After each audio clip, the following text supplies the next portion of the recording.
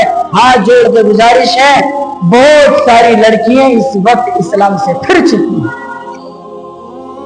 اسلام سے پھر چکی ہیں، غیروں کے پاس جا چکی ہیں۔ آپ بتائیے اگر 1 سال کے اندر 10 لڑکیاں غیر مسلم ہو گئیں تو اسلام کو کتنا بڑا نقصان ہوگا۔ 10 لڑکیاں جائیں گی، ان سے پھر کتنے بچے پیدا ہوں گے، وہ کتنے کافر ہوں گے، ان کی تعداد میں اضافہ ہوگا، ہماری تعداد میں کمی آئے گی، ہمارا نقصان ہوگا۔ لیکن یہ تو سوچئے کہ ایسا کیوں ہو رہا ہے۔ ہاتھ جوڑ کے گزارش ہے، اپنی بچیوں کا یہ دیکھیے کہ تعلق کس سے ہے، آیا ان کا تعلق اللہ والوں سے ہے یا نہیں ہے، ان کا تعلق پرہیزگار دوستوں سے ہے یا نہیں ہے۔ اس لیے کہ اس وقت غیر بڑی محنت کر رہے ہیں، بڑی محنت کر رہے ہیں، بچی اگر ہمارے ہاتھ سے نکل جائے گی خدا کی قسم پھر وہ ہمارے قابو اور قبضے میں نہیں آ سکتی۔ ابھی چند دن پہلے ایک ویڈیو وائرل ہوا، ایک لڑکی جس کی ماں نے اس کو اپنے پیٹ کے اندر 9 ماہ رکھا، اس کی تربیت کی، اس کو پلایا، اس کو کھلایا، اس کے لیے ہر طرح کی مشقتیں باپ نے برداشت کی، بہنوں نے برداشت کی، بھائیوں نے برداشت کی، ماں نے برداشت کی، باپ نے برداشت کی، لیکن جب وہ بچی چند کلاس پڑھ لیتی ہے، تھوڑی سی ہوشیار ہو جاتی ہے، میری ماں بہنوں، بڑے درد دکھ کے ساتھ یہ بات کہنی پڑتی ہے کہ وہ ماں کہ جس نے اپنے پیٹ کے اندر 9 مہینے اس بچی کو رکھا، خود گیلے بستر پر سوئی، اس کو سوکھے میں سلایا، خود بھوکی رہی، اس کو کھانا کھلایا، اگر اس کے کان میں درد ہوتا تھا خدا کی قسم یہ ماں تڑپ جاتی تھی، اس کو بخار آتا تھا یہ ماں تڑپ جاتی تھی، اس کے کان میں درد ہوتا تھا یہ ماں تڑپ جاتی تھی، میری بچی کے کان میں درد ہے، میری بچی کو بخار ہے، میری بچی کو بڑا پریشانی ہے، فوراً باپ کو فون کرتی ہے کہ میری بچی کی طبیعت خراب ہے، جلدی سے گھر آئیے، اس کو ڈاکٹر کے پاس لے جائیں۔ اتنی مشقتیں اٹھانے کے بعد، اتنے مراحل سے گزرنے کے بعد جب یہ بچی جوانی کی دہلیز پر قدم رکھتی ہے اور غیروں کی نگاہ اس پر پڑ جاتی ہے اور یہ غیروں کے قبضے میں آ جاتی ہے، خدا کی قسم اس بچی نے بھرے پولیس اسٹیشن کے اندر یوں کہا کہ میں نہیں جانتی میری ماں کون ہے، میں نہیں جانتا میرا باپ کون ہے، میں نہیں جانتی کہ میرا بھائی کون ہے۔ خدا کی قسم وہ ماں کہہ رہی تھی میں تیری وہی ماں ہوں، میں تیرا وہی باپ ہوں جو باہر سے لا کر کے رکشہ چلا کر کے میں لاتا تھا، تیرے لیے دودھ کا انتظام انسرام کرتا تھا، باہر جا کر کے پسینہ بہاتا تھا، تیرے کھانے کا انتظام کرتا تھا، تیری فیس کا انتظام کرتا تھا، تیری پڑھائی کا انتظام کرتا تھا۔ ماں یہ کہتی ہے اے میری بیٹی ایسا نہ کہہ کہ میں تیری ماں نہیں ہوں، اے میری بیٹی میں تو تیری ماں ہوں، میں نے تجھے پالا ہے، اپنا تجھے جو ہے دودھ پلایا ہے، اپنے سے تجھے کبھی میں نے جدا نہیں ہونے دیا۔ اے میری بیٹی یہ مت کہہ کہ میں تیری ماں نہیں ہوں، میں اس چیز کو برداشت نہیں کر سکتی، ایسا نہ ہو کہ تیرے ان جملوں کی وجہ سے میں جو ہوں اس دنیا سے چلی جاؤں۔ پولیس والوں نے کہا کہ دیکھیے ماتا جی،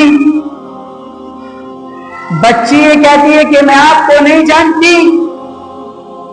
دیکھیے جی پتا جی بات یہ ہے بچی اگرچہ آپ کی ہے لیکن اس کے الفاظ یہ ہیں، اس کی گفتگو یہ ہے، اس کی طرف سے اعلان یہ ہے کہ یہ آپ کو نہیں جانتی، لہذا ہم ہاتھ جوڑ کے، پولیس والا کہتا ہے یہ ہم ہاتھ جوڑ کے آپ سے ریکویسٹ کرتے ہیں آپ چلی جائیے، یہ آپ کی بیٹی نہیں ہے۔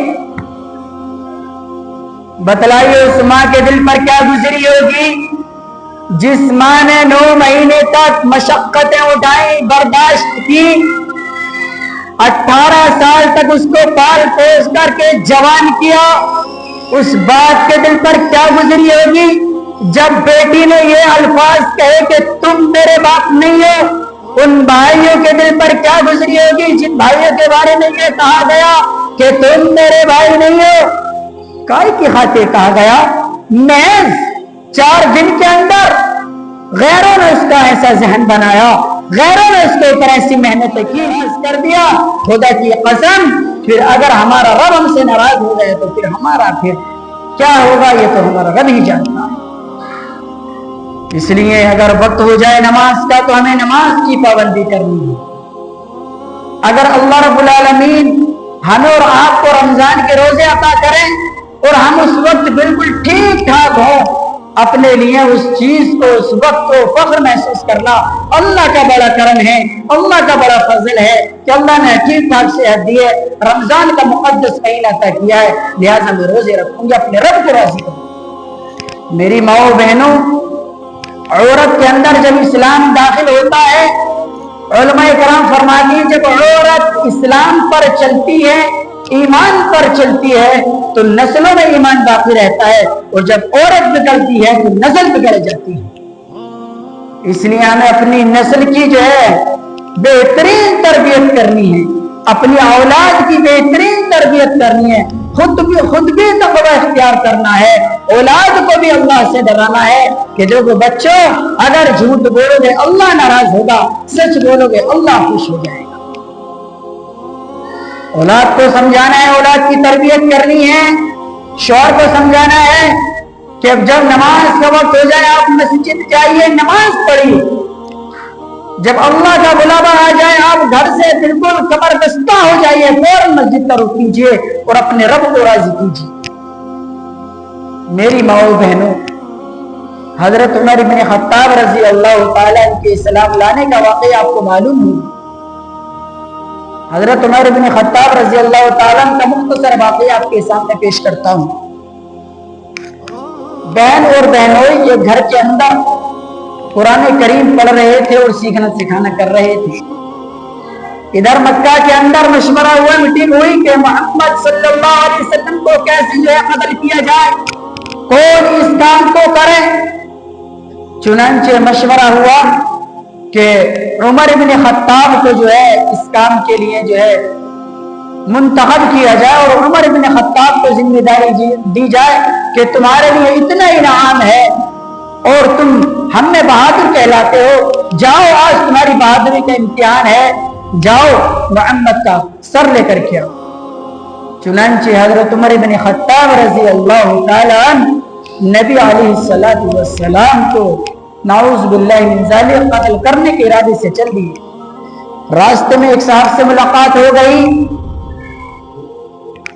ملاقات ہوئی، جی کہاں کا ارادہ ہے؟ فرمایا کہ آج میں محمد کو قتل کرنے جا رہا ہوں۔ فرمایا کہ محمد کو قتل کرنے سے پہلے آپ اپنے گھر کی جو ہے تلاشی لیجیے، اپنے گھر کی جو ہے دیکھا بھالی کیجیے، تمہاری بہن بھی اسلام ہو چکی، مشرف با اسلام ہو چکی ہے، اس نے اسلام قبول کر لیا ہے۔ اتنا سننا تھا، اتنا سننا تھا۔ عمر رضی اللہ تعالیٰ عنہ کا غصہ آپ کو معلوم ہے، اتنا سننا تھا، بھڑک گئے، فوراً راستے میں سے واپس ہوئے اور اپنی بہن کے دروازے پر دستک دی۔ بہنوں یہ سمجھ گئے کہ عمر آ چکا ہے۔ چنانچہ حضرت عمر رضی اللہ تعالیٰ عنہ اندر تشریف لائے اور کہا کہ بتلاؤ کیا پڑھ رہی تھی، کیا پڑھ رہی تھی؟ مجھے آواز آ رہی تھی۔